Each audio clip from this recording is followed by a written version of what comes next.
তওবায়ে নসুহা ওই বললাই সেরকেন জিনিস লাই। নাম্বার 1 মুখে ইস্তিগফার।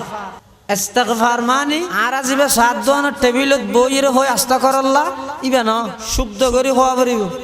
শুদ্ধ করে নহলে মানি হইলে পরিবর্তন হবে। আনর যদি এখন হই অনা হালিয়া সকালে মাদ্রাসা ছাত্র ধরি ভরণ ইমাম সাহেব ধরি তেরন ইস্তিগফার আস্তাগফিরুল্লাহ শুদ্ধ করে লইবেন।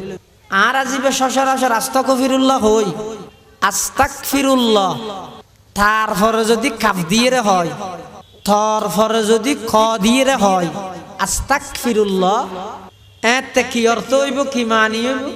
আর যদি আস্তাগফিরুল্লাহ তারপরে যদি গইন দিয়ে হওয়া যায়, তারপরে যদি গ দি হওয়া যায় এতে মানে কি হইব। যদি আস্তাগফিরুল্লাহ খ দি হওয়া যায় তো এটা আল্লাহর হাসে কুফুরি তোয়ার অর্থাৎ ও আল্লাহরে কাফের বানাই দিও। নাউজুবিল্লাহ ডর করি না কইবেন না।